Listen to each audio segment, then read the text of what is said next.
Hi, welcome back to Kylie B Music and Reviews. Another week, another video. This week we have another Gibson. This is a Les Paul Classic, 1960.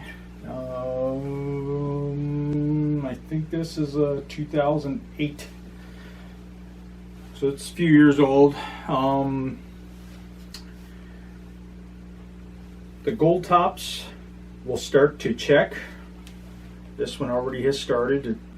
It's only 15 years old, but it's already started to check where the body on these will expand and contract, and this finish will actually crack, and it'll look like they stuck it in a freezer like they do with the new ones.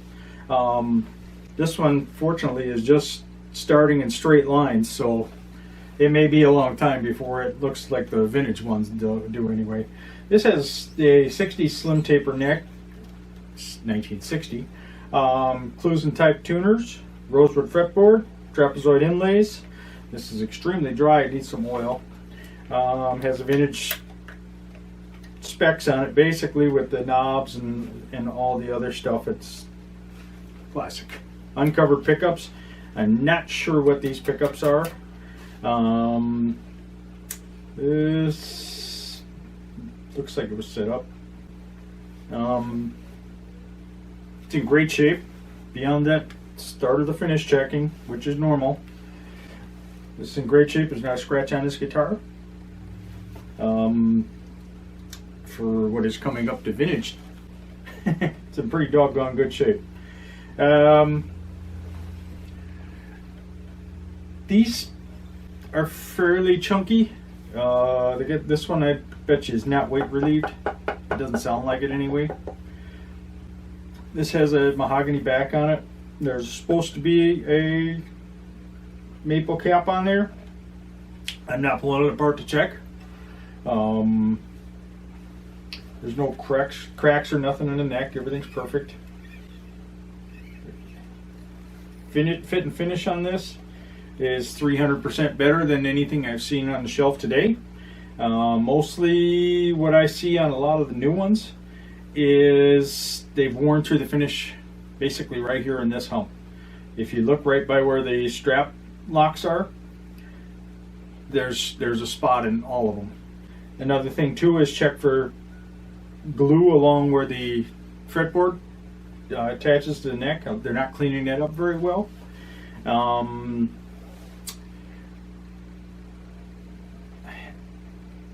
Henry J era gets a lot of guff because they claim that their quality wasn't that good. I think the quality of the Henry J era was a lot better than what I've seen today. Especially with the price increases, I don't believe that they're worth it. I think they need to get their quality better if they're going to be charging $2,500 for a guitar that 15 years ago was $1,100. They've got a long way to go to get that quality up to where I think it is, to where I would go spend my hard-earned money on one. I just don't think that they're there, and I think they're crazy for what they're charging.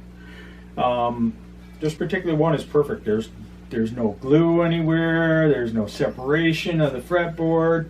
A lot of times you'll see up here by the nut where they didn't fill that in very good. A lot of quality control issues with the modern day Gibsons in 23, 24. I wouldn't spend my money on them. I wouldn't spend full price on it. Another thing too with Les Paul, this one doesn't have them. This one has the bigger strap buttons on it. Make sure you keep an eye on that. These will come off. This one hasn't since I played it, but be real careful. I mean, when I'm playing these, I'm usually sitting down. But if I was standing up, I'd be so worried about that doggone thing dropping off. I would have some kind of lock on here, whether it be strap locks or even the little rubber donuts that you can buy. I think, yeah, Guitar Center sells them. I've seen them all over the place. Definitely put something over that to keep that strap from coming off, especially on a Les Paul. It don't take much to snap these necks off. And you see them, I see them all the time with the necks broke off, so be real careful with that. I always dreamed about these guitars. When I was a young guy, you know, basically my mom could afford guitar lessons for me, so that was what I did. And I always had to wait for her when we were done. She'd go shopping or whatever and come out, and these guitars were hanging. In those days you couldn't, like Guitar Center, take something down and sit there and play it without a parent being there. And as a young guy, there's no way I had the money to pay for one of these, even in those days. And I always dreamed about having one of these, because all the rockers played these, and Jimmy Page and all my heroes, Eric Clapton and Jeff Beck, the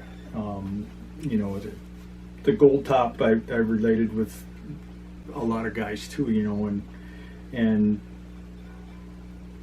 this guitar says rock and roll. It isn't like a Fender where you'd associate that with a blues guy, even though a lot of the rockers play those too. It all depends on what tone you're chasing, I'm assuming, and what's comfortable to them and what's comfortable to you too. But again, I always dreamed of having one of these, and when I could again saw those hanging up there, my dream was to be on stage playing these. I was taking lessons and doing my best to be as good as I can. Age hasn't done me very well where I can't play like I could when I was a young guy. And I get a lot of PMs from people saying, you don't play very good. Well, I know that, because if you had the arthritis that I have in my hands for my years of work, you won't be playing very good either. And if you look at some of the old rockers, they aren't spinning them off like they used to either. Arthritis takes a toll on you as you get older. But my dream was always to be an entertainer. I always wanted to be on stage playing, and YouTube has given me that opportunity to fulfill a dream that, over the years, old guys who wants to start a band at our age and create music, it isn't going to happen. So YouTube has given me the opportunity to be the entertainer that I always dreamed to be in. Whether good or bad, it still gave me the opportunity. And putting myself out there for you guys to criticize, no big deal. I'm used to it. But I never thought I'd go 2 years. This episode is actually 2 years to the day I started this channel. And I started it out basically with my first guitar, essentially, is what I started out with. That same guitar I went and took those lessons with was that first acoustic that I showed. And I still have that guitar. I'll have it till my dying day, and hopefully my family will pass it on to somebody else that will appreciate it. It wasn't a very expensive guitar. We couldn't afford much. But I love that guitar because it was my first guitar. But getting back to being an entertainer, some of my videos have done great. I can't believe some of the views on some of the stuff that I never expected that video to be very good at all.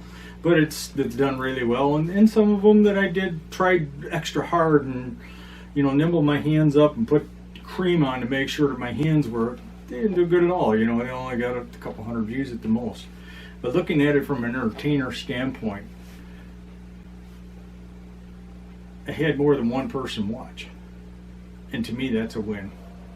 I remember watching a video of Billy Gibbons and Dusty Hill talking about one of their shows where one person showed up. Now imagine now as ZZ Top, one person showing up to watch their show, talking about that guy would show up periodically. Hey, I'm the guy, but one person watched. That's good enough for me. If that one person didn't appreciate it, it's fine. Somebody will at some point, I'm sure. But looking at entertainers and their careers, they know when it's time to say, you know what, I've had enough. And my 2 years of doing this, this has been a lot of work. Trying to find different guitars and stuff to demo for you. Thankfully, I know a lot of people, and I can borrow their stuff, even though they probably don't play it anymore. You know, I bring it home, give it some love, and play it. But there comes a time in every entertainer's career where you should know when to quit. And that time for me is now.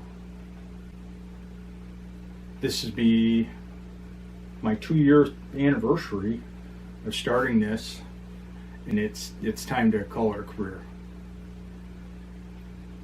I appreciate all of you who've watched my videos. I turned the comments off on everything because people were getting nasty, and there's no reason for that. There's no reason to be that way. You know, if you criticize somebody, start your own channel and see how hard this really is. And I've enjoyed it. It's been interesting. It's been interesting comparing these instruments and trying to get tones out of them. Some of them really fought me a bunch, and some, you know, there was a couple of guitars that I absolutely wouldn't recommend to my worst enemy. And I remember back that the Ibanez Geo was just terrible. That guitar was just terrible, but I did my best with it. In case somebody was interested in buying it, you know, that guitar desperately needed a good setup, and it wasn't mine, so I wasn't going to pay to do that, or do it myself for that matter, because that one needed a lot of work. But